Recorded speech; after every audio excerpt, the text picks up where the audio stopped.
Before starting your insem previous year question paper हम एक important topic देख लेते हैं PLSQL, यानी कि जो तुम्हारे सेकंड यूनिट का लास्ट पार्ट था PLSQL, बहुत ज़्यादा इंपॉर्टेंट पार्ट है और इसी के ऊपर से क्वेश्चन आते हैं। तो हम पहले ये टॉपिक कवर कर लेते हैं, छोटा सा टॉपिक है, और इसके बाद हम क्या करेंगे, तुम्हारा जो वो इनसेम के प्रीवियस ईयर क्वेश्चन थे सेकंड यूनिट के, वो कवर करेंगे। फर्स्ट यूनिट के देखेंगे, अगर टाइम मिला तो कर देंगे, ठीक है। उसके बाद PLSQL क्या होता है, तुम क्या करते हो, तुम्हारी जो SQL लैंग्वेज है उसके अंदर, मतलब जो SQL की तुम्हारा जो क्यूरी लैंग्वेज है उसके अंदर तुम्हें अगर लूप स्टेटमेंट करने हैं, उसके बाद कंडीशनल स्टेटमेंट लिखने हैं, तो उधर PLSQL यूज होता है, ठीक है। मतलब PLSQL क्या है, SQL का एक एक्सटेंशन है जिसके अंदर तुम क्या कर सकते हो, कंडीशनल स्टेटमेंट्स, उसके बाद फॉर लूपिंग स्टेटमेंट्स, ऐसे स्टेटमेंट्स को यूज कर सकते हो, वेरिएबल्स को यूज कर सकते हो, मतलब ऐसी मल्टीपल चीजें तुम यहाँ पे कर सकते हो, ठीक है। मतलब SQL के प्रोग्राम के अंदर तुम ये सब कुछ कर रहे होगे, ठीक है। तो combine SQL plus procedural constructs, मतलब वो तुम्हारे कंडीशनल स्टेटमेंट्स और वो उसको कंबाइन करने का काम करता है, ठीक है। सो फीचर्स क्या होते हैं, उसके ब्लॉक स्ट्रक्चर होता है इसके अंदर, मतलब एक ब्लॉक स्ट्रक्चर रहेगा। मैं तुम्हें दिखाता हूँ कि ब्लॉक स्ट्रक्चर कैसे होता है। उसके अंदर डिक्लेयर बिगिन एक्सेप्शन रहेगा, यानी कि हर जगह तुम्हें सेम ब्लॉक ही लिखना है, हर जगह सेम जगह ब्लॉक लिखना है, तो बहुत ईजी होता है वो लिखने के लिए। प्रोसीजरल कंटेंट्स होता है, यानी कि इफ लूप वाइल, इन सारे कंस्ट्रक्ट्स को वो सपोर्ट करता है। उसके बाद वेरिएबल्स एंड कांस्टेंट को सपोर्ट करता है, यानी कि हम डाटा को टेम्पररी भी यहाँ पे स्टोर कर सकते हैं। उसके बाद एक्सेप्शन हैंडलिंग करता है, रन टाइम एरर्स को फाइंड करता है। उसके बाद प्रोसीजर्स एंड फंक्शंस, यानी कि जो तुम्हारे नॉर्मल प्रोग्रामिंग के अंदर होते हैं वो भी यहाँ पे होते हैं। ट्रिगर्स होते हैं यहाँ पे, automatic execution on table events, यानी कि जब भी तुम टेबल के अंदर कुछ भी एडिट करोगे तो ऑटोमेटिक कुछ एग्जीक्यूशन हो जाएगा, वो भी हम देखेंगे आगे ट्रिगर्स के पैकेट में। और packages, group related procedures, functions and variables, उसके रिलेटेड जो भी ग्रुप्स होते हैं उसको हम पैकेजेस कहेंगे, वन बाय वन सब कुछ देखेंगे। फर्स्ट ऑफ ऑल PLSQL का स्ट्रक्चर क्या होता है। PLSQL के स्ट्रक्चर के अंदर चार मेन चीजें होती है, declare, begin, exception and and, यानी कि जो भी तुम्हारा प्रोसीजरल PLSQL का कोड होगा उसके अंदर ये चार चीजें रहेंगी। डिक्लेयर के अंदर हम क्या करते हैं, जो भी वेरिएबल्स रहेंगे या फिर जो भी चीजें हमें डिक्लेयर करनी है, वेरिएबल्स रहेंगे। नॉर्मली जो भी वेरिएबल हमें कोड के अंदर यूज करना है वो डिक्लेयर के अंदर हम डिक्लेयर करते हैं। उसके बाद बिगिन के अंदर हमें जो लॉजिक लगाना है, जो कोड लगाना है, वो हम बिगिन के अंदर लिखते हैं, जो भी कोड लिखना है। और हमें अगर कुछ भी प्रिंट करना है, जैसे अगर कुछ भी प्रिंट करना है तो हम ये लाइन यूज करते हैं, DBMS-output.put लाइन। उसके अंदर ब्रैकेट के अंदर जो भी तुम्हें प्रिंट करना है, वी नेम मतलब वेरिएबल नेम, और स्टूडेंट नेम हो गया है जब तुम हेलो वर्ल्ड प्रिंट करते हो, वैसे यहाँ पे स्टूडेंट नेम प्रिंट किया है, तो ये तुम्हारी प्रिंट करने के लिए लाइन होती है। तो DBMS-output.put लाइन, उसके अंदर ये जो ब्रैकेट के अंदर तुम्हें ये सब कुछ लिखना है एज अ प्रिंट करने के लिए। उसके बाद होता है एक्सेप्शन हैंडल हर बार नहीं होता, अगर PLSQL के अंदर लिखना है तो लिख सकते हो, और एक्सेप्शन नहीं हैंडल किया तो भी चलता है, ऐसे कुछ नहीं। बट अगर नॉर्मली ये ब्लॉक के अंदर दिया होता है, और एट द एंड होता है तुम्हारा एंड मतलब क्या, तुम्हारे जो ब्लॉक है उसका एंड, यानी कि तुम्हारे कोड का एंड। और जो एक्सेप्शन होगा उधर व्हेन अदर्स देन हमेशा रहेगा, ठीक है। व्हेन अदर्स देन हमेशा रहेगा, ठीक है। और हैंडल एक्सेप्शन हियर के अंदर जो कोड रहेगा, जो लॉजिक रहेगा एक्सेप्शन हैंडल करने का, वो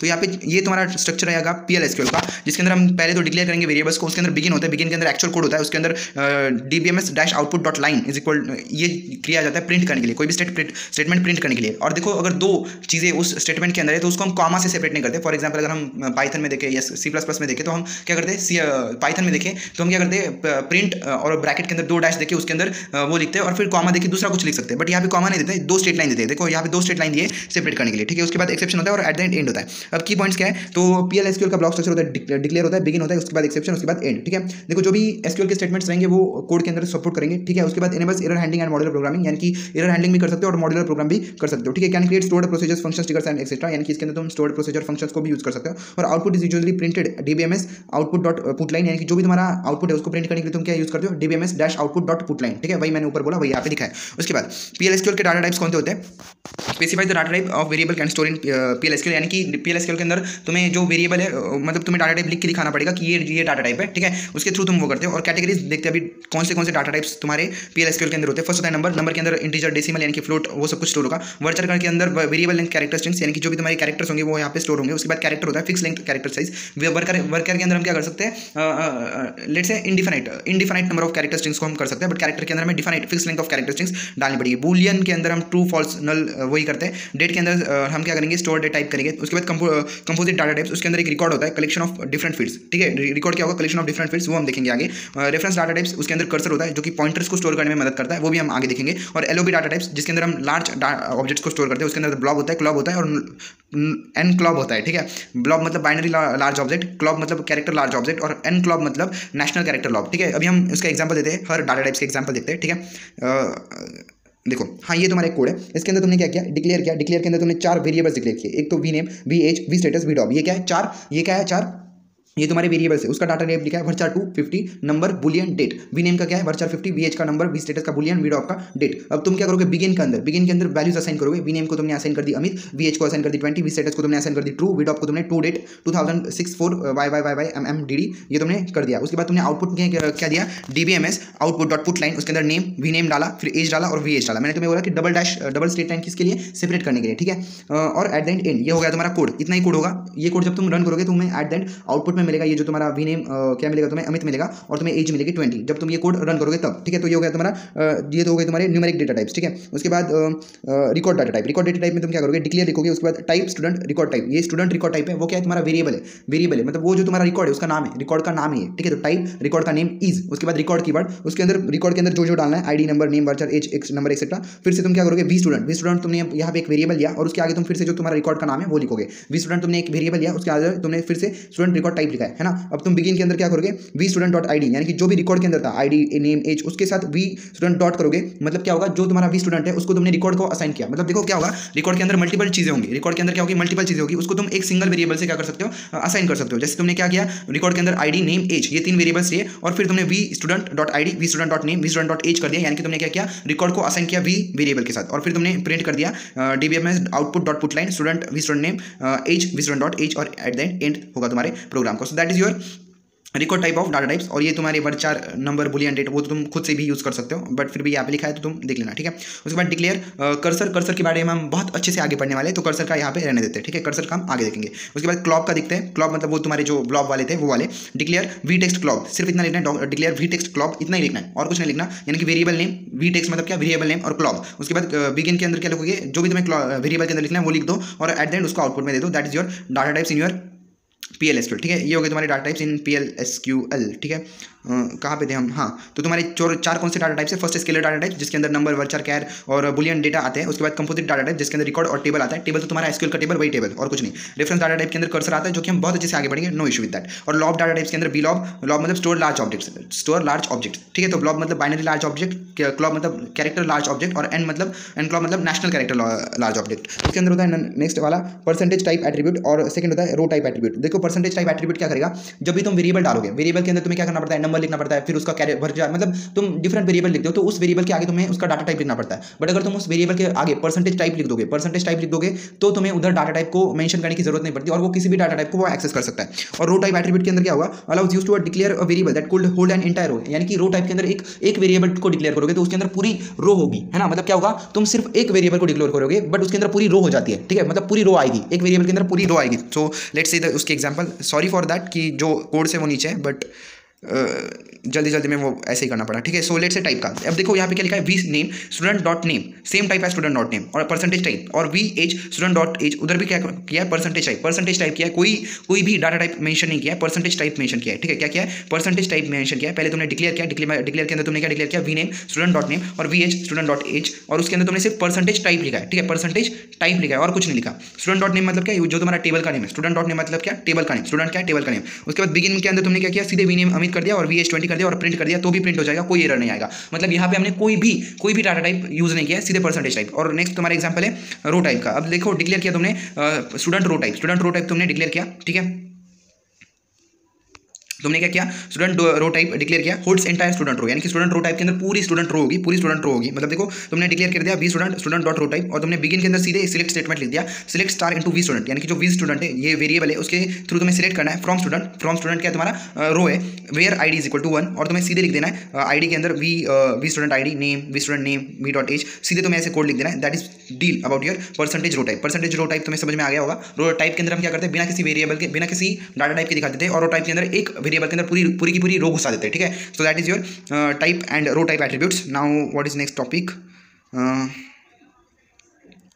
हो गया किधर है, हाँ रो टाइप हो गया। उसके बाद कंट्रोल स्ट्रक्चर के अंदर तुम्हें पता है क्या होता है, allow you to control the flow of execution, यानी कि जो भी तुम्हारी PLSQL की जो लैंग्वेज है उसके अंदर जो कंट्रोल है तुम्हारे फ्लो ऑफ एग्जीक्यूशन, तुम्हारे एग्जीक्यूशन का जो भी फ्लो है उसको कंट्रोल करने में मदद करता है, जिसके अंदर क्या आएगा तुम्हारे लूपिंग्स आएंगे, कंडीशनल स्टेटमेंट्स आएंगे और सीक्वेंशियल कंट्रोल आएंगे, ठीक है। नाउ हम सीधे तुम्हारे कंडीशनल स्टेटमेंट्स और उसके एग्जांपल देखेंगे, क्योंकि मैं यहाँ पे उधर वो तो तुम लिख सकते हो ना वहाँ पे जाके कि इफ एल्स क्या होता है, इफ एल्स इफ क्या होता है, लूप क्या होता है, वो तुम सीधे लिख सकते हो। तो यहाँ पे हम सिर्फ एग्जांपल देखेंगे, है ना। और केस स्टेटमेंट के बारे में भी पढ़ लो कि केस स्टेटमेंट क्या होता है। केस स्टेटमेंट मतलब तुम्हारा स्विच स्टेटमेंट, जब तुम जावा के अंदर या फिर C++ के अंदर जैसे स्विच स्टेटमेंट लिखते हो, स्विच स्टेटमेंट, वैसे यहाँ पे केस स्टेटमेंट होता है। मतलब क्या, कंडीशनल एक्सप्रेशन, यानी कि वही होगा इफ एल्स का ही काम करेगा, बट यहाँ पे सिर्फ थोड़ा सा सिंप्लीफाइड होगा, मोर कॉम्पैक्ट होगा। मतलब सिमिलर टू इफ एल्स के जैसे ही होगा बट मोर कॉम्पैक्ट होगा। मतलब तुम्हारे C++ और जावा का जो ये होता है ना स्विच स्टेटमेंट याद करो, वैसे यहाँ पे केस स्टेटमेंट होता है, ठीक है। इसके अंदर 2 टाइप्स होते हैं, सिंपल केस और search case. Compare expression to values, and search case के अंदर क्या होता है, इवैल्यूएट मल्टीपल बुलियन कंडीशंस। अभी हम सीधे कोड के अंदर देखते हैं तुम्हारे सारे कंडीशंस, वो इफ एल्स स्टेटमेंट्स और वो ऑल सब कुछ, ठीक है।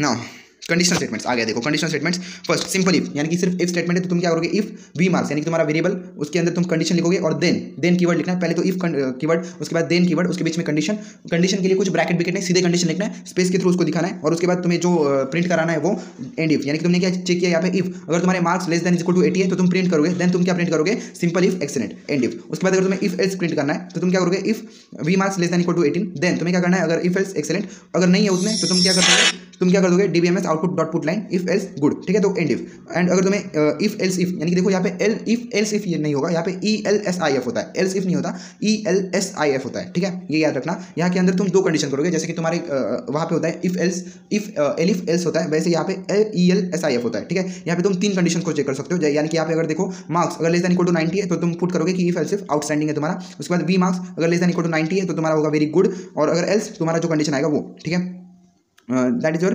Control statements. और एट द एंड तुम्हें एंड इफ लिखना ही लिखना है, ठीक है, ये लिखना ही लिखना है जब भी तुम्हारा कोई भी स्टेटमेंट खत्म हो जाएगा उसके वक्त, if and if else and if, उसके बाद इफ ELSIF एल्स, और एंड में एंड इफ लिखना ही लिखना है, ठीक है, एंड इफ भूलना नहीं है, एल्स तुम्हारा एंड नहीं है, एंड इफ तुम्हारा एंड होगा तुम्हारे उसके अंदर, ठीक है। उसके बाद लूप्स के बारे में देखते हैं। लूप्स के अंदर देखो तुम्हें क्या लिखना है, पहले तो लूप वाली जो कंडीशन है वो ऊपर अप्लाई कर देनी है, v counter is equal to 1 से तुम्हारा लूप शुरू होगा, v counter is equal to 1 यानी कि 1 से तुम्हारा लूप शुरू होगा। फिर लूप कीवर्ड हमेशा आएगा, याद रखना है। उसके बाद DBMS आउटपुट डॉट लाइन, यानी कि जिसको तुम्हें लूप के अंदर घुमाना है वो, यानी कि ये लाइन क्या होगी, लूप के अंदर घूमती रहेगी, ठीक है। उसके बाद v counter is equal to v counter plus 1, यानी कि जैसे तुम प्लस मतलब ये यहाँ पे तुमने क्या किया, प्लस वन आगे तुम बढ़ाते गए, जैसे कि C++ के अंदर क्या होता है, for i is equal to 0 i plus 1, ठीक है, sorry i is equal to 0 i plus 1 i plus plus, तो यहाँ पे v counter is equal to 1 क्या है, i इज इक्वल टू 0, यहाँ पे वी काउंटर प्लस 1 क्या है तुम्हारा i प्लस प्लस, और जो i इज इक्वल टू 1 है वो वाली कंडीशन क्या है, exit when v counter less than 3, यानी कि तुम्हें एग्जिट करना है जब तुम्हारी काउंटर की वैल्यू 3 होगी। तो एग्जिट कंडीशन भी तुमने देख ली कि एग्जिट कंडीशन का यूज करते हैं जब भी तुम्हें तुम्हारे लूप से एग्जिट करना हो। तो यहाँ पे एग्जिट व्हेन मतलब क्या, व्हेन कीवर्ड है उसके अंदर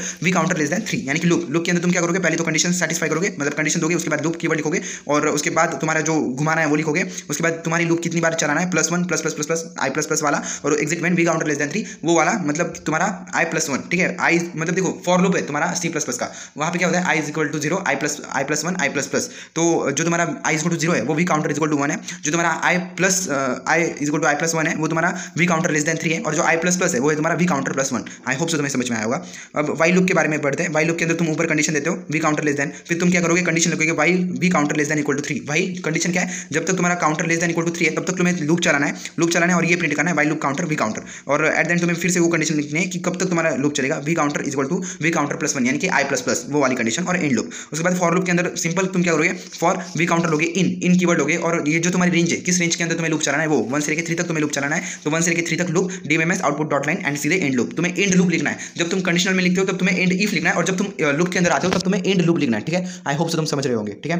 नाउ लूप विद एग्जिट हमने देख लिया, सीधे वही एग्जांपल लिख दो, कोई प्रॉब्लम नहीं आएगी। लूप विद कंटिन्यू, जैसे तुम्हारे C++ के अंदर कंटिन्यू होता है, वहाँ यहाँ पे भी क्या होता है, कंटिन्यू होता है, ठीक है। यहाँ पे भी क्या होगा, कंटिन्यू होगा। तो कंटिन्यू के अंदर तुम क्या करोगे, फॉर लूप लोगे, उसके अंदर इफ स्टेटमेंट लिखोगे, कोई तो कंडीशन लिख दोगे, और कंटिन्यू सीधे कीवर्ड यूज करना है, ठीक है, कंटिन्यू कीवर्ड करना है। और अभी यहाँ पे क्या होगा, वी काउंटर इन 1.5 यानी कि 1 से लेकर 5 तक तुम्हें लूप चलाना है। इफ मॉड वी काउंटर 2 यानी कि इवन वाली कंडीशन चेक करनी कि अगर तुम्हारा जो मॉड है यानी कि वी काउंटर 2 है, अगर तुम्हारी कंडीशन इवन है तो तुम्हें कंटिन्यू करना है, और अगर मतलब जो तुम्हारी इवन नंबर है उनको स्किप कर देना है, ठीक है। V counter 2 is equal to 0 यानी कि जितने भी तुम्हारे इवन नंबर्स आएंगे उनको तुम्हें स्किप कर देना है, ठीक है। और फिर तुम प्रिंट करोगे एंड इफ, यानी कि तुम्हारा लूप तुम्हारा जो कंडीशनल स्टेटमेंट है वो एंड हो गया, और फिर जो तुम्हें प्रिंट करना है वो तुमने प्रिंट कर दिया DBMS dot output line loop with continue and counter v counter and at the end loop तुम लिख दोगे। So that is your loop with continue, ठीक है। उसके बाद नेक्स्ट वाला टॉपिक है तुम्हारा केस स्टेटमेंट। केस स्टेटमेंट मैंने तुम्हें क्या बोला, स्विच स्टेटमेंट के जैसे ही होता है। यहाँ पे तुमने क्या किया, दो वेरिएबल्स डिक्लेयर किया, v mark and v grade. V marks के अंदर नंबर होता है 85 और वी ग्रेड के अंदर कैरेक्टर्स है वर्चन, ठीक है। नाउ उसके अंदर तुम बिगिन करोगे, बिगिन के अंदर तुम सीधे लिखोगे v grade is equal to case keyword लिखना है तुम्हें, केस क्या लिखना है, कीवर्ड लिखना है वी मार्क्स। और अभी तुम्हें क्या करना है, चेक करना है कि जब भी तुम्हारे मार्क्स के लिए तुम्हारा ग्रेड क्या रहेगा, ठीक है, तुम्हारे मार्क्स के लिए तुम्हारा ग्रेड क्या रहेगा, ठीक है, ये तुम्हें चेक करना है ना। और मतलब देखो तुम यहाँ पे क्या चेक करोगे, v grade is equal to case v marks, यानी कि व्हेन जब भी तुम्हारा 100 मार्क्स रहेगा तब तुम्हें ए ग्रेड मिलेगी, जब भी तुम्हारा 90 मार्क्स रहेगा तब तुम्हें ए ग्रेड मिलेगी, व्हेन 80 रहेगा तब बी प्लस ग्रेड मिलेगी, ठीक है। और जब एल्स तुम्हें सी ग्रेड मिल जाएगी, ठीक है। So that's your case statement. तो केस स्टेटमेंट के अंदर क्या होता है, फिर से देखो कि तुम्हें क्या करना है, दो वेरिएबल्स लेने हैं वी ग्रेड, और तुमने केस लिख देनी है, ठीक है। V grade is equal to case, जिसके साथ केस आएगा उसके ऊपर केस चेक होगी, ठीक है। सो तुमने क्या लिखा यहाँ पे, व्हेन 100 देन ए प्लस, जब तुम्हें 100 मार्क्स मिलेंगे तब ए प्लस, 90 मिलेंगे तब ए, जब 80 मिलेंगे तब बी प्लस, और एल्स तुम्हें सी मिल जाएगा, ठीक है। 80 के नीचे सी मिल जाएगा एंड, और एट द एंड तुम क्या करोगे, DBMS dot output dot line grade, यानी कि तुम ग्रेड को प्रिंट कर दोगे और at the end. So that is your condition, नहीं that is your case statement, ठीक है। ये हो गया तुम्हारे स्टेटमेंट्स, ठीक है, conditional statements. Now next part है तुम्हारा किसका पार्ट है तुम्हारा, नेक्स्ट पार्ट है तुम्हारा प्रोसीजर्स, ठीक है, नेक्स्ट पार्ट है तुम्हारा प्रोसीजर्स, उसके बाद फंक्शंस और उसके बाद कर्सर, ठीक है। Now next topic is your stored procedure. Stored procedure मतलब क्या, जैसे तुम प्रोसीजर क्रिएट करते हो तुम्हारे C++ के अंदर या फिर पाइथन के अंदर, वैसे ही प्रोसीजर यहाँ पे भी क्रिएट करना है। तो PL/SQL block stored in database that can be executed multiple times, मतलब ये क्या होगा, एक ब्लॉक ऑफ कोड होगा जो कि तुम मल्टीपल टाइम्स यूज कर पाओगे, ठीक है।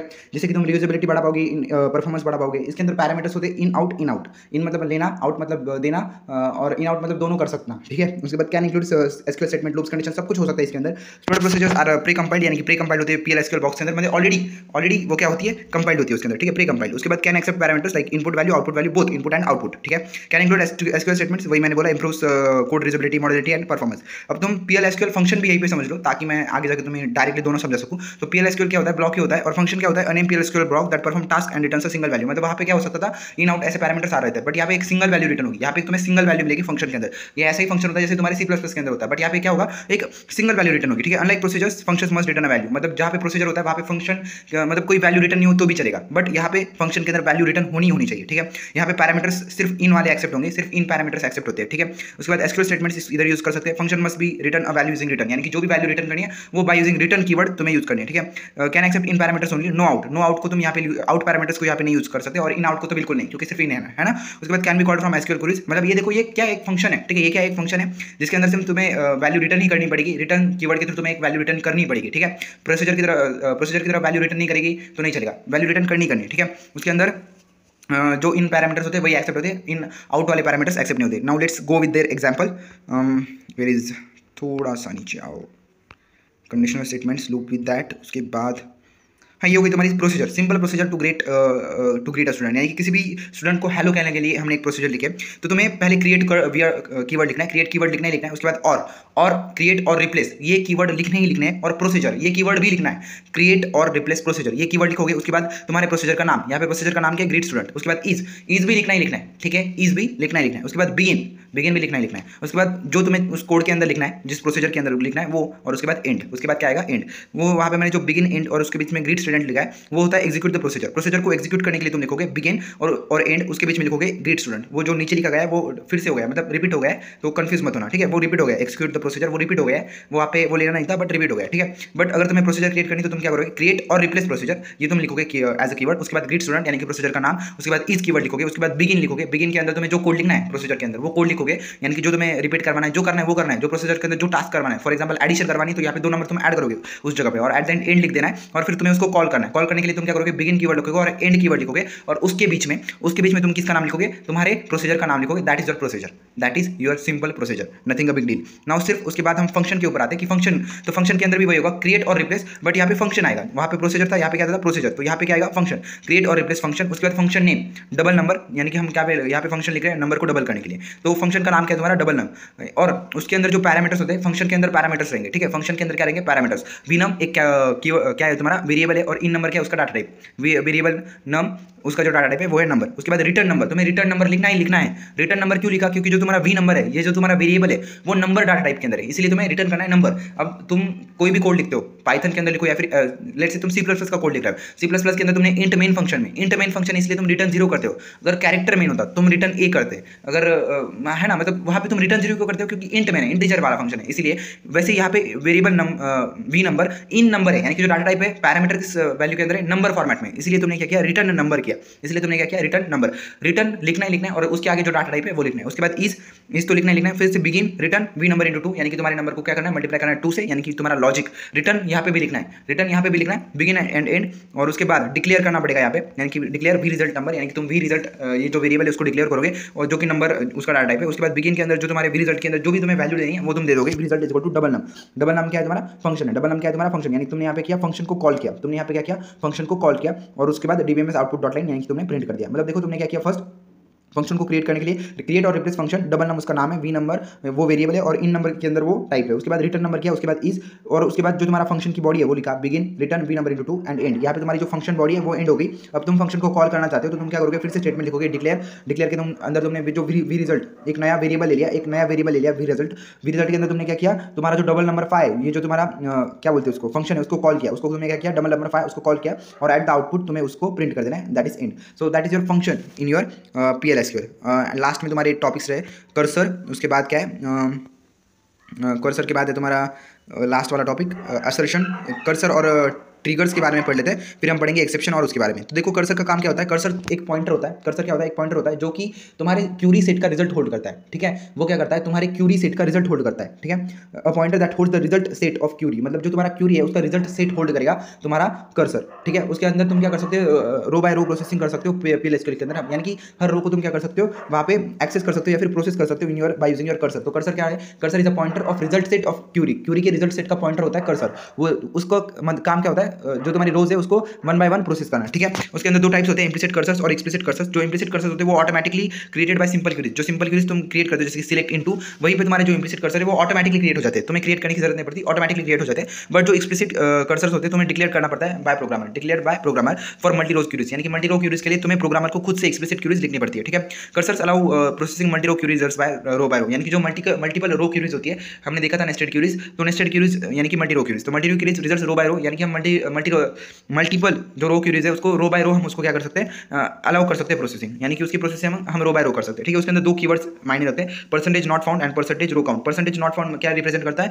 कि जो तुम्हारी रोज है वो खत्म हो गई है, वो जो तुम्हारी रोज है वो खत्म हो गई है, जब तुम्हारी रोज खत्म हो जाएगी तब वो ट्रू कर देगा परसेंटेज नॉट फाउंड, जब तुम्हारी रोज खत्म हो जाएगी कोड के अंदर तब वो परसेंटेज नॉट फाउंड कर देगा। और परसेंटेज रो काउंट यानी कि number of rows figure so far, यानी कि परसेंटेज रो काउंट मतलब क्या, तुम्हारी रोज अभी बहुत ज्यादा बाकी है उसको तुम कहोगे परसेंटेज रो काउंट, ठीक है। अब देखो कर्सर का एक ब्लॉक होता है उसको हम कहते हैं open fetch close, open fetch close और फॉर एक्सप्लिसिट कर्सर्स, ठीक है। तो हम आगे बढ़ेंगे कर्सर्स के बारे में। Now let's go with the example of the cursor. कहाँ पे कर्सर कर्सर कर्सर ये ट्रिगर, हाँ तो लेट्स से कहाँ पे कर्सर, ठीक है। देखो ये हो गया तुम्हारा कर्सर का एग्जांपल, अभी हम लेते हैं सिंपल कर्सर एग्जांपल लेते हैं, ठीक है। उसके बाद तुम्हें पहले क्या करना है, डिक्लेयर करना है, डिक्लेयर करना है। डिक्लेयर के अंदर तुम्हें कर्सर को डिक्लेयर करना पड़ता है, एक्सप्लिसिट के बारे में हम कर रहे हैं कि हमें क्या करना पड़ता है, कर्सर को डिक्लेयर करना पड़ता है। कर्सर को डिक्लेयर कैसे करते हैं, कर्सर कीवर्ड यूज करते हैं। उसके बाद कर्सर का नाम, यहाँ पे कर्सर का नाम क्या है, स्टूडेंट कर्सर। उसके बाद is cursor, student cursor is, उसके अंदर तुम्हें select ID name age from student, यानी कि स्टूडेंट क्या तुम्हारा डाटाबेस है जो कि तुम आगे क्रिएट करने वाले हो, ठीक है। तो तुम्हें क्या करना है, कर्सर कीवर्ड, उसके बाद कर्सर का नेम, उसके बाद इज, उसके बाद सिलेक्ट, सिलेक्ट के अंदर जो पैरामीटर्स लेने जैसे कि ID नेम एज ये हमें पैरामीटर्स लेने फ्रॉम स्टूडेंट। उसके बाद वेरिएबल फॉर एक्सप्लिसिट कर्सर, यानी कि जो तुम्हारे वेरिएबल है वो एक्सप्लिसिट कर्सर, यहाँ पे जो तुमने ID नेम एज लिया है from student, ID name age from student लिया है उसको ही तुम्हें लिखना है v-id student.id, ठीक है। v-id यानी कि तुम एक नया वेरिएबल क्रिएट कर रहे हो, वेरिएबल ID उसके अंदर student.id, ID का वहाँ पे ऊपर देखो सिलेक्ट ID के अंदर जो ID है वही वहाँ पे परसेंटेज टाइप, यानी कि उसका डाटा टाइप कोई भी हो सकता है। उसके बाद v नेम student.name, यानी कि जो तुम्हारा स्टूडेंट तुमने यहाँ पे लिखा है ना, यहाँ पे देखो ये जो स्टूडेंट तुमने लिखा है वो वाला v.name student.name, ये जो तुम्हें सिलेक्ट नेम लिखा है वो वाला एंड परसेंटेज टाइप। उसके बाद vh student.age परसेंटेज टाइप, ये तुमने क्या किया वेरिएबल डिक्लेयर किए तुम्हारे एक्सप्लिसिट कर्सर के लिए। पहले तो तुमने एक्सप्लिसिट कर्सर को डिक्लेयर किया by using cursor keyword student cursor is, उसके अंदर जो सिलेक्ट के थ्रू तुमने जो पैरामीटर्स दिखाने वो पैरामीटर्स दिखाए एंड जो डाटाबेस क्रिएट करना है फ्रॉम स्टूडेंट या फिर टेबल क्रिएट करना है वो लिखा। उसके बाद तुमने क्या किया, वेरिएबल्स डिक्लेयर किया। वेरिएबल्स कैसे डिक्लेयर करते हैं, वेरिएबल नेम, उसके बाद जो तुम्हारा टेबल नेम है वो डॉट, जो सिलेक्ट के अंदर जो पैरामीटर्स लिखे उसका नाम और परसेंटेज टाइप, या फिर तुम्हें उसका वेरिएबल देना है तो वेरिएबल भी सॉरी उसका जो डाटा टाइप है वो देना है तो वैसे भी दे सकते हो, जैसे कि ID के लिए नंबर, नेम के लिए वीकैर के एज के लिए नंबर, तो वो भी देख सकते हो, बट हम सीधे परसेंटेज टाइप दे देते हैं, ठीक है। उसके बाद वेरिएबल फॉर इम्प्लिसिट कर्सर, अगर तुम्हें यहाँ पे इम्प्लिसिट कर्सर का भी एग्जांपल लिया है वी काउंट नंबर, ठीक है, उसके लिए एक इम्प्लिसिट कर्सर के लिए लिया है। इम्प्लिसिट कर्सर अभी हम देखते हैं बिगिन, हमें जो एक्सप्लिसिट कर्सर है वो पहले देख लेते हैं फिर इम्प्लिसिट कर्सर के बारे में पढ़ेंगे, ठीक है। तो ये इम्प्लिसिट कर्सर का छोड़ो, यहाँ पे यहाँ तक याद रखो कि वेरिएबल्स फॉर एक्सप्लिसिट कर्सर, यहाँ तक तुमने याद रखा वेरिएबल्स फॉर एक्सप्लिसिट कर्सर। उसके बाद बिगिन वाला कोड शुरू होगा, उसके बाद क्या होगा, बिगिन वाला कोड शुरू होगा। बिगिन वाले कोड के अंदर अब हम एक्सप्लिसिट कर्सर को कैसे डालते हैं वो हम देखते हैं। फर्स्ट ऑफ ऑल तुम ओपन लिखोगे, ओपन लिखोगे, ये कीवर्ड तुम्हें लिखना ही लिखना है। हमने क्या देखा कर्सर के अंदर ओपन, उसके बाद फेच और उसके बाद क्लोज। तो ओपन यानी कि तुम्हें तुम्हारे कर्सर को ओपन करना है, ओपन और कर्सर का नाम स्टूडेंट कर्सर, फिर तुम्हें लूप लगाना है, ठीक है, तुम्हें क्या लगाना है, लूप लगाना है। अब तुम्हें क्या करना है, लूप लगाना है नहीं लगाना है वो कंडीशन के ऊपर बेस्ड होता है, बट अगर लगाना है तो लगा सकते हो, ठीक है। उसके बाद फेच, फेच कीवर्ड क्यों यूज किया जाता है, ताकि तुमने जो ऊपर यहाँ पे देखो तुमने जो वेरिएबल्स डिक्लेयर किए, देखो तुमने यहाँ पे कौन से वेरिएबल्स डिक्लेयर किए, v I D, v name, v H, इसको तुम्हें क्या करना है, फेच करना है, उसको तुम्हें क्या करना है, फेच करना है टेबल से, इसलिए तुमने फेच कीवर्ड लिखा। उसके बाद कर्सर का नाम इनटू किया, और जो तुम्हारे पैरामीटर्स है जैसे कि v I D, v name, v H, जो वेरिएबल्स तुमने यहाँ पे डिक्लेयर किए वो वाले v I D, v name, v H, जो वेरिएबल्स तुमने डिक्लेयर किए उसको तुमने फेच कर लिया, ठीक है। उसको तुमने क्या किया, फेच कर लिया। फिर तुमने exit when student cursor percentage not found, percentage not found का मैंने तुम्हें एग्जांपल ऊपर एक्सप्लेन किया कि परसेंटेज नॉट फाउंड क्या दिखाता है कि तुम्हारी जो रोज है वो खत्म हो गई है, वो जो तुम्हारी रोज खत्म हो गई तब वो ट्रू प्रिंट करता है। और जब तुम्हारी परसेंटेज नॉट फाउंड यानी कि जब तुम्हारी रो खत्म हो जाएगी तब एग्जिट कर लेना है, ये यहाँ पे लिखा है exit when student cursor percentage not found, यानी कि एग्जिट कर देना है जबकि तुम्हारे स्टूडेंट कर्सर के अंदर जितनी भी रोज होगी वो खत्म हो जाएगी, तब तुम्हें क्या कर देना है, एग्जिट कर देना है, ठीक है। उसके बाद तुम्हें जो आउटपुट देना है वो कर सकते हो, डीबीएमएस आउटपुट पुट लाइन, यानी कि जो तुम्हें प्रिंट करना है वो तुम प्रिंट कर सकते हो। और इंड लूप और क्लोज, तुम्हें हर बार कर्सर को क्लोज भी करना है, तुम्हें क्या करना है, कर्सर को क्लोज ही करना है, तो close the cursor and that is your cursor, ठीक है। इम्प्लिसिट कर्सर का एग्जांपल लिखने की कोई जरूरत नहीं है, इम्प्लिसिट कर्सर सीधे आ जाता है स्टूडेंट के अंदर। तुम अगर कोई सिलेक्ट स्टेटमेंट भी लिखते हो तो भी वो इम्प्लिसिट कर्सर ऑटोमेटिकली क्या हो जाता है, ये हो जाता है, तो उसको लिखने की कोई जरूरत नहीं, यहाँ पे ऐसे देखे रखा है for your more information, but उसको लिखने की कोई जरूरत नहीं होती, ठीक है। नाउ एक्सप्लिसिट कर्सर का एक बार समझते हैं फिर से कि हमने डिक्लेयर किया, फिर उसके बाद एक्सप्लिसिट कर्सर को डिक्लेयर किया, उसको कैसे डिक्लेयर किया, कर्सर का नाम इज, उसके बाद जो पैरामीटर्स उसको लेने वो सिलेक्ट पैरामीटर्स फ्रॉम स्टूडेंट क्या है, टेबल नेम। उसके बाद तुमने वेरिएबल्स डिक्लेयर किए, v I D student dot I D, v name student dot name, और v H student dot age. फिर तुमने क्या किया, बिगिन का कोड शुरू किया, बिगिन की कोड के अंदर तुमने क्या किया, एक्सप्लिसिट काउंटर को कर्सर को कॉल करने के लिए तुमने बिगिन के अंदर गए, बिगिन के अंदर तुमने लिखा ओपन किसके लिए, तुम्हारे कर्सर को ओपन करने के लिए ओपन, उसके बाद कर्सर नेम, उसके बाद लूप, उसके बाद फेच क्या करता है, तुम्हारे रोज का डाटा को फेच करता है, तो फेच स्टूडेंट कर्सर इनटू जो डिक्लेयर हमने वेरिएबल्स किए थे ऊपर वो वाले फिर लिख लिए। उसके बाद exit when student cursor not found, यानी कि तुम्हें एग्जिट करना है लूप के थ्रू जब तुम्हारा कर्सर जो तुम्हारी रोज खत्म हो जाएगी, परसेंटेज नॉट फाउंड क्या रिप्रेजेंट करता है कि तुम्हारी रोज खत्म हो जाएगी, तब तुम्हारी जब रोज खत्म हो गई तभी तुम्हें एग्जिट करना है फ्रॉम स्टूडेंट कर्सर, ठीक है। और फिर तुम प्रिंट कर दोगे और तुम्हारा लूप खत्म हो जाएगा, और एट द एंड तुम क्या कर दोगे, कर्सर को क्लोज कर दोगे। तुम्हें कर्सर को हमेशा क्लोज करना ही करना है, ये तुम्हें याद रखना है, and that is after that your and, so that is your cursor, ठीक है। नेक्स्ट है तुम्हारा ट्रिगर्स, ठीक है। ट्रिगर्स के बाद में तुम्हारा असर्शन होता है और एक्सेप्शन हैंडलिंग होता है, वो बहुत इजी पार्ट है, तो कोई टेंशन नहीं है, ठीक है। ट्रिगर्स क्या होता है तुम्हारा, triggers is a stored PL/SQL block that automatically executes in response to events on a table or view. मतलब जब भी तुम टेबल और व्यू के ऊपर कुछ भी ऑपरेशन परफॉर्म करते हो, तो एक मतलब कोई भी इवेंट परफॉर्म करते हो, कोई भी ऑपरेशन परफॉर्म करते हो, तो एक ऑटोमेटिकली एक PL/SQL का ब्लॉक उसके ऊपर क्या हो जाता है, एग्जीक्यूट हो जाता है, उसको हम कहते हैं ट्रिगर क्या होता है, it is a PL/SQL block that automatically executes in response to event on a table or view के ऊपर जब भी कोई ऑपरेशन परफॉर्म होता है तो उसके ऊपर ऑटोमेटिकली क्या हो जाता है, एक ब्लॉक ऑफ कोड एग्जीक्यूट हो जाता है, उसको हम कहते हैं ट्रिगर, ठीक है। ट्रिगर के टाइप्स क्या है, before, after, instead, row level, statement level trigger.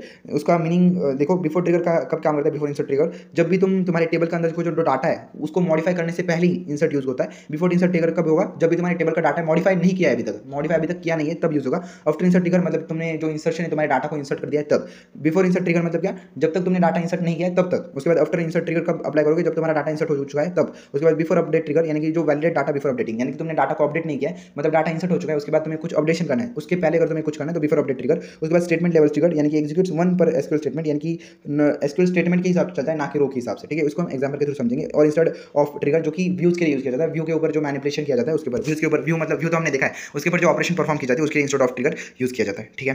Now let's go with that example. छोटा सा पार्ट रहा है, ज़्यादा बड़ा कुछ नहीं लगा है अभी, ठीक है। देखो ट्रिगर के एग्जांपल, पहले तुमने एक टेबल क्रिएट किया, क्रिएट टेबल स्टूडेंट, टेबल कैसे क्रिएट करना है वो तो हमने देखा। फिर इंसर्ट सम सैंपल डाटा, उसके अंदर हमने कुछ डाटा को इंसर्ट कर दिया, ठीक है। नाउ देखो बिफोर इंसर्ट ट्रिगर के लिए तुम कैसे कोई क्रिएट और रिप्लेस ट्रिगर वैसे ही लिखना है जैसे तुम फंक्शन और प्रोसीजर के लिए लिखते हो, वैसे ही आप लिखना है क्रिएट और रिप्लेस ट्रिगर। उसके बाद ट्रिगर का नाम क्या है यहाँ पे, बिफोर इंसर्ट स्टूडेंट, यानी कि यहाँ पे तुम्हें लिखना है create or replace trigger. Before insert student क्या है तुम्हारे ट्रिगर का नाम, बिफोर इंसर्ट ऑन स्टूडेंट, यानी कि ये लिखना है बिफोर इंसर्ट, ये क्या है तुम्हारे ट्रिगर का टाइप है, तो तुम्हें लिखना है before insert on student. Student क्या है तुम्हारा टेबल नेम है, स्टूडेंट क्या है तुम्हारा टेबल नेम है। फॉर ईच रो, ये भी तुम्हें लिखना है फॉर ईच रो, यानी कि हर रो के लिए, फॉर ईच रो मतलब हर रो के लिए।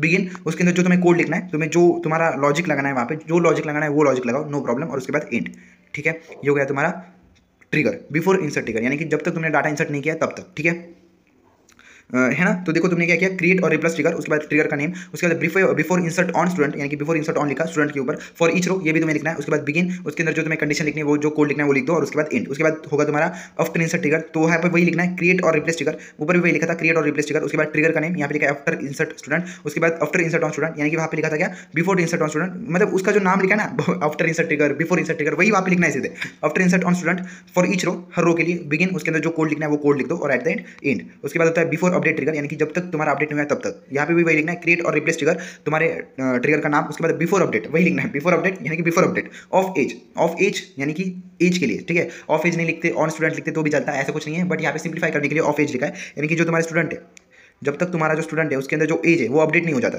तब जब तक वो अपडेट नहीं हो जाता तब तक, ठीक है।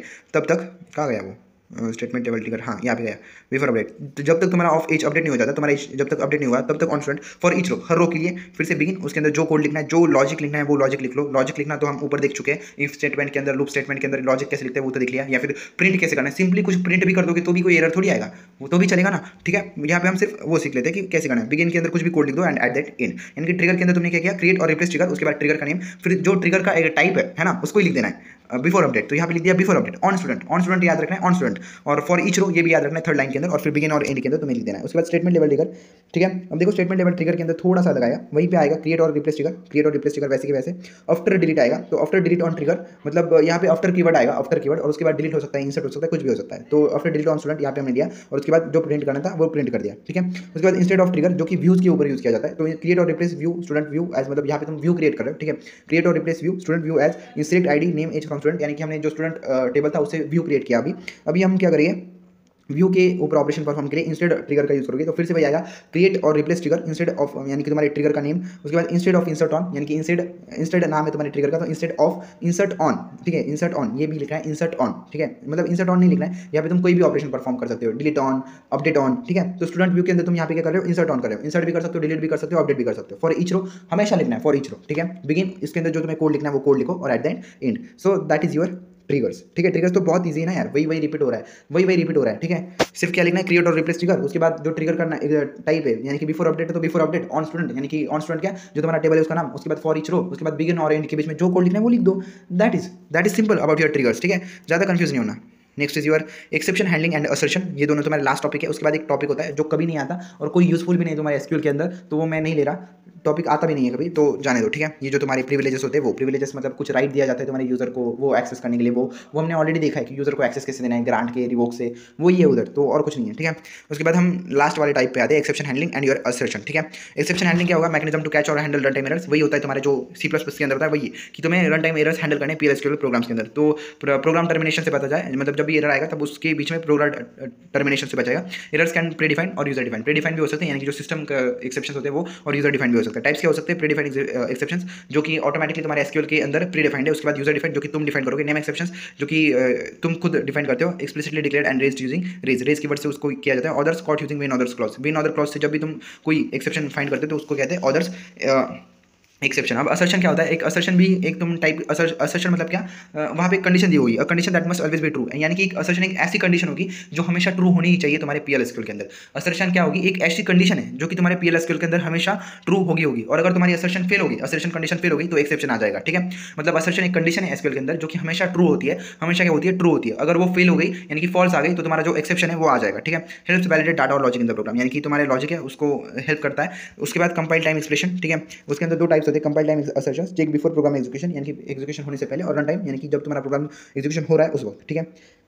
Note PLSQL does not have built in assert keyword, यानी कि यहाँ पे असर्ट कीवर्ड ऐसा कोई कीवर्ड प्रेजेंट नहीं है असर्शन करने के लिए। यहाँ पे तुम सीधे रेज एप्लीकेशन एरर ऐसे जो कीवर्ड होते हैं उसको यूज करके तुम यूज कर सकते हो। Now let's we go with the your example for your exception and your assertion, and then your जो PLSQL है वो टॉपिक खत्म हो जाएगा, खुश हो जाओगे तुम, ठीक है। और उसके बाद इनसे हम 3 क्वेश्चन ले लेते हैं प्रीवियस ईयर के अंदर जो सेकंड यूनिट के ऊपर थे, ताकि तुम्हें और मदद हो सके, ठीक है। Now let's go on your exception, ठीक है। Now this is your exception, ठीक है। एक्सेप्शन के अंदर तुम क्या करोगे, पहले डिक्लेयर के अंदर तुमने क्या किया, 2 वेरिएबल डिक्लेयर किए, v number 1 number is equal to 10, v number 2 is equal to 0, ये तुमने क्या कर दिया, 2 नंबर डिक्लेयर किया। उसके बाद v रिजल्ट नंबर, ये थर्ड वेरिएबल तुमने डिक्लेयर कर दिया। v age student dot age type percentage type, ये तुमने 4 वेरिएबल्स डिक्लेयर कर दिए। अब तुम्हें एक्सेप्शन को भी डिक्लेयर करना पड़ता है, एक्सेप्शन को भी क्या करना पड़ता है, डिक्लेयर करना पड़ता है। वो तुम कैसे करते हो, ई इनवैलिड एज, ये तुम्हारे एक्सेप्शन का नेम है, ई इनवैलिड एज का है तुम्हारे एक्सेप्शन का नेम है, और एक्सेप्शन क्या है, कीवर्ड है, एक्सेप्शन क्या है, कीवर्ड है। अब तुम बिगिन के अंदर आओगे, फिर से बिगिन के अंदर आओगे, यहाँ पे 2 बिगिन यूज किए गए, प्रीडिफाइंड एक्सेप्शन। प्रीडिफाइंड एक्सेप्शन के लिए तुम क्या करोगे, कंडीशन रखोगे, v result is equal to v number divide by v number 2, यानी कि तुम v रिजल्ट के अंदर क्या कर रहे हो, नंबर 1 को नंबर 2 से डिवाइड कर रहे हो, यानी 0 से 10 को 0 से डिवाइड कर रहे हो, तो तुम्हारा एक्सेप्शन आएगा। ये एक्सेप्शन कीवर्ड तुम्हें हमेशा लिखना है। उसके बाद वेन कंडीशन लिखनी है, वेन 0 डिवाइड, वेन 0 डिवाइड तुम्हारे एक्सेप्शन का नाम है। देन मतलब तुम्हें क्या करना है, वेन 0 डिवाइड एक्सेप्शन आएगा, देन तुम्हें ये प्रिंट करना है, dbs.output line error division bye 0 is not allowed and that and, बस इतना ही करना है। ठीक है, मतलब तुमने क्या करना है, ऊपर डिक्लेयर कर देना है जो तुम्हें वेरिएबल्स डिक्लेयर करने हैं वो, और डिक्लेयर के अंदर तुम्हें एक्सेप्शन का नाम और एक्सेप्शन कीवर्ड डिक्लेयर करना है, हाँ, ई इनवैलिड एज यानी कि तुम्हारा एक्सेप्शन का नाम और एक्सेप्शन कीवर्ड, और फिर तुम्हें बिगिन के अंदर आ जाके कंडीशन लिखनी है v result v num 1 divided by 2 यानी कि 10 डिवाइडेड बाय 0, 0 डिवाइडेड एरर, तो 0 डिवाइड बाय 0 एरर, ये तो तुमने पीपीएल के अंदर पढ़ा है, ओपी के अंदर पढ़ा है, कोई नई बात नहीं है, वही यहाँ पे लिखा है, ठीक है। एक्सेप्शन वी रिजल्ट एरो, उसके बाद तुम्हें क्या लिखना है, बिगिन के बाद एक्सेप्शन कीवर्ड लिखना है, एक्सेप्शन कीवर्ड लिखोगे, उसके बाद व्हेन, उसके बाद एक्सेप्शन का नाम 0 डिवाइड, ये तुम्हारा एक्सेप्शन का नाम है, और देन ये तुम्हें लिखना ही लिखना है, ठीक है, वी व्हेन और देन तुम्हें लिखना ही लिखना है, ठीक है। उसके बाद जो तुम्हें प्रिंट करना है वो तुम लिख दो, that is your okay, nothing is big deal है।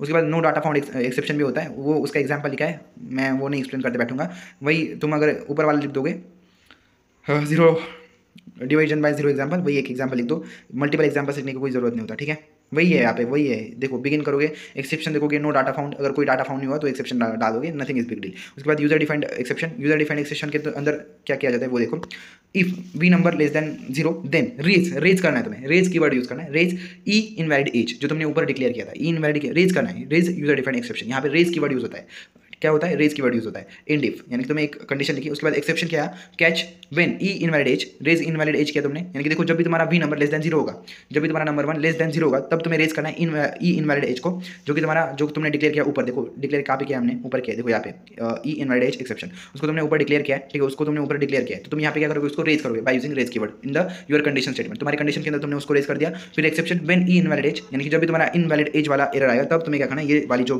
प्रिंट है उसको प्रिंट कर देना है, और तुम्हें अगर तुम्हें कैच करना है, कैच स्टेटमेंट भी होता है यहाँ पे, तो व्हेन अदर देन मतलब अदर होगा, मतलब अदर कंडीशंस होगी, तब तुम करना है डिवाइस आउटपुट डॉट लाइन, यानी कि कैच मतलब क्या, जो तुम कैच स्टेटमेंट यूज करते हो तुम्हारे अदर प्रोग्रामिंग लैंग्वेज के अंदर वो, तो यहाँ पे व्हेन अदर देन, यानी कि तुम्हें क्या करना है, एक्सेप्शन के बाद व्हेन ई वैलिड एज यानी कि जो तुम्हारा एरर है, यानी कि जो एक्सेप्शन है उसका लिखना है देन, और उसके बाद एक्सेप्शन का जो एरर मैसेज है वो लिख देना है, उसके बाद तुम्हें कैच करना है, कैच के लिए तुम क्या करोगे, व्हेन ऑदर्स लिखोगे, हमेशा ऑदर्स लिखोगे, उसके बाद देन, और उसके अंदर जो भी तुम्हें एरर मैसेज है वो तुम दे सकते हो, एट देन कैच, वो गया तुम्हारा एक्सेप्शन का एग्जाम्पल, एंड एट देन तुम्हारा असर्शन का एग्जाम्पल। असर्शन क्या होता है, असर्शन एक ऐसी कंडीशन होती है तुम्हारे PL SQL के अंदर जो हमेशा ट्रू होनी चाहिए, हमेशा ट्रू होनी चाहिए, अगर वो फेल हो गई तो तुम्हारा एक्सेप्शन जनरेट हो जाएगा। लेट्स से तुमने क्या किया, एक एज नाम का वेरिएबल यहाँ पे डिक्लेयर किया, उसके बाद बिगिन के अंदर गए, तुमने चेक किया, अगर तुम्हारा एज लेस देन 0 यानी कि जो एज होती है वो हमेशा पॉजिटिव होती है, माइनस के अंदर किसी की एज थोड़ी होती है यार, ठीक है, तो तुमने क्या चेक किया, if B age less than 0, तब तुम क्या रेज करोगे, रेज एप्लीकेशन एरर, ये कीवर्ड है, ठीक है, यहाँ पे रेज एप्लीकेशन एरर ये कीवर्ड है जो तुम्हें हमेशा असर्शन के अंदर यूज करना ही करना है, raise application error, raise application error, उसके अंदर तुम एप्लीकेशन का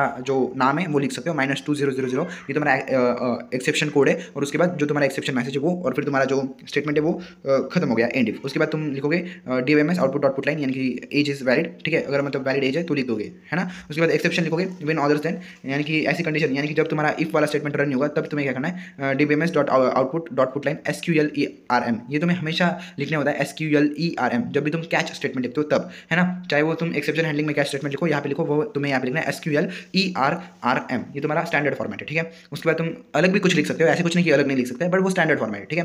तो असर्शन यहाँ पे तुमने कैसे लिखा, डिक्लेयर बिगिन, उसके बाद असर्शन की कंडीशन लिखी, अगर एज लेस देन 0 होगी, क्योंकि एज नेगेटिव नहीं हो सकती, एज हमेशा पॉजिटिव हो सकती है, हमेशा पॉजिटिव होगी, तो ये क्या होगी, अगर ये फेल होगी तो एक्सेप्शन आएगा, है ना, तो रेज एप्लीकेशन एरर किया तुमने, रेज एप्लीकेशन एरर हमेशा करना है जब तुम असर्शन यूज करते हो, तब उसके अंदर एरर लिख दिया, उसके बाद DBMS output dot line age is valid, अगर वैलिड एज हो गई तो तुम उसको आउटपुट करोगे, अगर एज वैलिड नहीं होगी तभी ऊपर वाला स्टेटमेंट रन होगा, इफ वाला, if v age less than 0, वो कब रन होगा, जब तुम्हारी एज लेस देन 0 होगी, बट अगर तुम्हारा वैलिड एज है तो नीचे वाला जो DBMS output dot put line है वो वाला तुम्हारा जो स्टेटमेंट है वो रन हो जाएगा, और अगर वो भी रन हो गया तो उसके बाद एक्सेप्शन आएगा व्हेन अदर्स देन, यानी कि ऐसी दोनों कंडीशन नहीं आई तब तुम्हें क्या करना है, तुम्हारा जो एरर मैसेज वो दे देना है SQLERM, so that is your assertion in your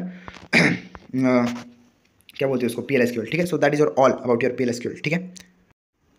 now let's take the in same problems जो प्रीवियस ईयर के अंदर आए थे, और देखो मैं सिर्फ जो ऐसे प्रॉब्लम्स आए थे जिसके अंदर स्कीमा दिया था और उसके थ्रू कोड लिखना था वही ले रहा हूँ, जो थियरी प्रॉब्लम्स थे वो तो मैंने एक्सप्लेन कर दिया है, तुम वहाँ से लिख दो, ठीक है। तो पहला क्वेश्चन था कंसिडर फॉलोइंग स्कीमा, यानी तुम्हें नीचे के दिया गया स्कीमा कंसिडर करना था, और उसके थ्रू में एक ऐसा ट्रिगर लिखना था जो कि ओल्ड वैल्यूज को प्रिजर्व करे, और फिर उसके बाद स्टूडेंट वैल्यूज को अपडेट करें। तो देखो तुमने एक ट्रिगर देखा था बिफोर अपडेट वाला ट्रिगर, वो वहाँ पे यूज होगा, क्योंकि यहाँ पे देखो write a trigger to preserve old values of student fee details before updating the table update होने से पहले की जो प्रिजर्व वैल्यूज थी उसको यहाँ पे प्रिंट करना है। तो वहाँ पे कौन सा एक ट्रिगर था, बिफोर अपडेट ट्रिगर, यहाँ पे तो मीनिंग वही लिखा है, बिफोर अपडेट ट्रिगर, थोड़ा सा घुमा के लिखा है, तो वही बिफोर अपडेट ट्रिगर। तो तुम पहले क्या करोगे, एक टेबल क्रिएट करोगे, ऑब्वियसली बात है, create table student free audit, create table student free audit उसका नाम है, उसके अंदर तुमने रोल नंबर इन डाला, नेम डाला, उसके बाद फी डिपॉजिट डाला डेसिमल के अंदर, डेट डाला, उसके बाद action date timestamp default current timestamp, यानी यानी कि ये ऑप्शनल लाइन है, ये तुम नहीं लिखोगे तो भी चलेगा। ये जो लाइन है ना वो ऑप्शनल है। वो ये किसके लिए लिखी गई है, जो तुम्हारा टाइम स्टैम्प है उसको डिफॉल्ट मानने के लिए, और मतलब जो तुम्हारा करंट टाइम स्टैम्प है उसको डिफॉल्ट करने के लिए, ठीक है। ये एकदम मतलब नहीं लिखो तो भी चलेगा ये लाइन। यहाँ पे तुम क्रिएट टेबल के अंदर सीधे टेबल क्रिएट कर दो, उसके अंदर तुमने रोल नंबर डाला, integer data type, name vulture data type, उसके बाद फी डिपॉजिट, डेसिमल डाटा टाइप और डेट डाली डेट डाटा टाइप। अब तुम ट्रिगर क्रिएट करते हो। ट्रिगर कैसे करते हो, create trigger preserve old fee. तुमने ट्रिगर का सिंटैक्स मैंने बोला था, create trigger preserve old fee. Preserve old fee क्या है, तुम्हारे ट्रिगर का नाम है। उसके बाद before update on student, before update on student fee details, वही before student on fee details, फिर वही तुम्हारा for each row, for each row. उसके बाद begin insert into student fee detail, यानी कि तुम्हें अभी इंसर्ट करना है फी डिटेल के अंदर रोल नंबर, फी, डिपॉजिटेड डेट, और जो तुम ऐसे नॉर्मल तुम्हारे एसक्यूएल के अंदर जैसे वैल्यूज के अंदर जो इंसर्ट करते हो वैसे insert into student values, old number, old name, old fee deposited, old date end end. That is your entire code for this 4 marks का क्वेश्चन था। देखो कंसीडर फॉलोइंग से, तो बहुत ईजी क्वेश्चन था। तुम्हें टेबल क्रिएट करना है और सीधे ट्रिगर क्रिएट करना है और उसके अंदर वो सब कुछ चीज़ें लिख देनी है। नेक्स्ट है तुम्हारा कंसिडर फॉलोइंग स्कीमा, यानी कि तुम्हें फॉलोइंग स्कीमा कंसिडर करना है। 5 मार्क का क्वेश्चन था। Hotels, hotel number, hotel name, city, rooms, room number, hotel number, type, write a PL SQL procedure to list the price and type of all rooms at the hotel Taj. यानी कि तुम्हें क्या करना है, PL SQL का ऐसी procedure हमने देखी है, SQL प्रोसीजर का कोड लिखना है to list hotel, to list the price and type of all rooms in the hotel. यानी कि होटल के अंदर जितने भी टाइप और प्राइस है रूम के, उसको तुम्हें लिखना है। तो तुम क्या करोगे, पहले तो एक प्रोसीजर क्रिएट करोगे, वही create or replace procedure, list Taj room as, ठीक है। मतलब तुम क्या करोगे, लिस्ट ताज रूम, ये तुम्हारा प्रोसीजर का नाम है, लिस्ट ताज रूम से ये क्या है, तुम्हारे प्रोसीजर का नाम इज, ठीक है। ये क्या है तुम्हारा is, create or replace procedure, list Taj room is, ये तुम्हारा बेसिक सिंटैक्स है। क्रिएट और रिप्लेस प्रोसीजर, ये तो तुम्हारा बेसिक सिंटैक्स, लिस्ट ताज रूम तुम्हारी प्रोसीजर का नाम और इज। उसके बाद जो नीचे लिखा है ना डबल डैश के साथ कर्सर टू फिच, ये कमेंट है। जब भी तुम्हें एसक्यूएल के अंदर कमेंट लिखनी है तो तुम्हें मिडल के अंदर 2 लाइन लिखनी है और उसके आगे तुम कुछ भी लिख दो तो वो एसक्यूएल की कमेंट हो जाती है, ठीक है। तो वो कमांड है cursor to fetch price and type, वो क्या है, कमेंट है, ठीक है। तो तुमने लिखा कर्सर लिखा कर्सर, रूम कर्सर यानी कि उसका नाम रूम कर्सर, इज वो तुम्हारा कीवर्ड है, वो पता है। तुम्हें सिलेक्ट करना है आर प्राइस और आर डॉट टाइप। तुम्हें क्या करना है, आर डॉट प्राइस को और डॉट टाइप को सिलेक्ट करना है फ्रॉम रूम्स। रूम्स क्या है तुम्हारा, एक वेरिएबल है या फिर एक क्या क्या कह सकते हो उसको, क्या कहते हैं यार, याद नहीं आ रहा, रो के, हाँ कॉलम। रूम्स क्या है तुम्हारा, एक कॉलम है, from columns, from rooms column में से तुम्हें क्या करना है, एक ये करना है, क्या बोलते हैं, सॉरी रूम एक टेबल है, रूम क्या एक टेबल है या फिर कॉलम है, उसके अंदर से तुम्हें आर को फेच करना है, ठीक है। फिर तुमने क्या किया, join hostels H on R dot hotel number, और डॉट होटल नंबर क्या है, एक वेरिएबल है। तुम्हें क्या करना है, ज्वाइन करना है। ज्वाइन तुमने पढ़ा है, ज्वाइन क्या होता है, होटल्स, यानी कि जो तुम्हारा होटल्स, जो तुम्हारा टेबल है उसको तुम्हें ज्वाइन करना है, H hotel as H on R dot hotel number is equal to H dot hotel number. मतलब तुम्हें क्या करना है, होटल को ज्वाइन करना है विद द रूम, ठीक है। Where H dot hotel name is equal to Taj, और जहाँ पे होटल का नेम क्या रहेगा, ताज रहेगा, वहाँ पे होटल का नाम क्या रहेगा, ताज। फिर तुम क्या करोगे, डिक्लेयर करोगे V dot price rooms dot price type, यानी कि तुमने क्या किया, प्राइस को डिक्लेयर किया, रूम्स डॉट प्राइस, और टाइप को डिक्लेयर किया, तुम्हारे वेरिएबल टाइप उसको डिक्लेयर किया। फिर तुम बिगिन के अंदर आए, ओपन रूम कर्सर, तुमने रूम कर्सर को ओपन किया, फिर लूप लगाया, फिर उसको फेच किया room cursor into v price v type, फिर एग्जिट किया when room cursor not found, फिर एग्जिट कर दिया, फिर जो तुम्हें आउटपुट के अंदर लिखना था वो लिख दिया, and loop close room cursor etcetera. That is your easy way. मतलब तुमने आउटपुट पुट के अंदर क्या लिख दिया, तुम्हारी जो प्राइस है उसको लिख दिया और टाइप है उसको लिख दिया, और एट द एंड लूप करके क्लोज रूम कर्सर कर दिया, and. That is your simple format. मतलब तुम्हें यहाँ पे सीधे कर्सर लिखना था और कुछ नहीं लिखना था, सीधे कर्सर लिख देना था और कुछ नहीं। That is your cursor. And last वाला ये बड़ा वाला प्रॉब्लम जो कि 6 मार्क्स के लिए आया था, consider following relational schema, movies, उसके बाद डायरेक्टरी, मतलब 2 टेबल से और रेटिंग एक और टेबल है, ठीक है। Right SQL queries for the following, मतलब तुम्हें नीचे दी गई चीज़ों के लिए क्यूरी लिखनी है। तो मूवीज, उसके अंदर मूवी आईडी टाइटल वो है, डायरेक्टर की डायरेक्टर आईडी डायरेक्टर नेम वो है, रेटिंग के अंदर movie ID real star etcetera. तो पहली एसक्यूएल क्यूरी क्या लिखनी है, list the title of all movies director by Raj Kapoor, यानी कि राज कपूर ने जो भी मूवीज क्रिएट की है उसकी उसको लिखना है, ठीक है। राज कपूर ने जितनी भी लिखी है उसको। तो तुमने क्या किया, सिलेक्ट किया एम मूवी टाइटल, मतलब जो तुम्हारा एम मूवी टाइटल है, जो तुम्हारा कहाँ पे वो movie title, M dot movie title, M क्या है तुम्हारा, एम क्या है तुम्हारा, हाँ एम तुम्हारा टेबल है, और मूव डॉट टाइटल क्या है तुम्हारा, एक कंपोनेंट है। देखो यहाँ पे दिखा है मूवीज के अंदर मूव आईडी मूव टाइटल लिखा है ना, तो मूव टाइटल वही यहाँ पे यूज़ किया है, मूव टाइटल वो तुम्हारा एक कंपोनेंट है, ठीक है। तो फ्रॉम मूवीज एम, मूवीज क्या है, एक टेबल है, और M dot movie title, M dot मतलब उसको असाइन किया है हमने एम, और मूवीज क्या है तुम्हारा मेन टेबल है। तो फ्रॉम मूवीज एम तुमने क्या किया, सिलेक्ट किया एम डॉट मूवी टाइटल को from movies M dot movie title को तुमने सिलेक्ट किया from movies M, join director D on M directory is equal to D directory ID. मतलब तुमने क्या किया, एक डायरेक्टर है, जो डायरेक्टर आईडी देखो डायरेक्टर है, उसको क्या किया, डायरेक्टर के अंदर जो डी है तुमने डी अज्यूम किया as a tuple variable, join director D on M dot directory D ID is equal to D dot directory ID. मतलब देखो डायरेक्टरी आईडी कहाँ पे, डायरेक्टरी आईडी डायरेक्टर के अंदर है, तो तुमने क्या किया, एम को असाइन किया डायरेक्टर आईडी, उसके बाद डी को असाइन किया डायरेक्टर आईडी, और where D dot directory name को राज कपूर लिख दिया। तुमने क्या किया, डी डॉट डायरेक्ट नेम को राज कपूर लिख दिया, तो तुम्हारी जितनी भी मूवीज है उनका टाइटल हो जाएगा राज कपूर, ठीक है। So that is that. उसके बाद find the name of movies and number of stars for each movie, sort the results on movies title from the higher stars to list star. मतलब तुम्हें क्या करना है, मूवीज का नाम फाइंड करना है, उसके अंदर जितने स्टार्स है उसको फाइंड करना है फॉर ईच मूवी, एंड उनके नामों को क्या करना है, सॉर्ट करना है, ठीक है। तो तुमने फिर लिखा select M dot movie title R dot rev stars. देखो यहाँ पे लिखा है रेटिंग के अंदर से जो रेव स्टार्स है उसको तुम लिया R dot rev stars M dot movie title. उसके बाद फ्रॉम मूवीज एम से ज्वाइन रेटिंग आर, मतलब रेटिंग को ज्वाइन किया विद योर मूवीज़ को ज्वाइन किसके लिए करते हैं, फ्रॉम मूवीज़ और ज्वाइन डायरेक्टर, यानी कि डायरेक्टर और मूवीज़ को हमने ज्वाइन किया। यहाँ पे हम क्या कर रहे हैं, मूवीज़ और रेटिंग को ज्वाइन करें, रेटिंग से आर ले रहे हैं on movie dot I D is equal to R movie I D, R dot movie I D and M dot movie I D, ठीक है।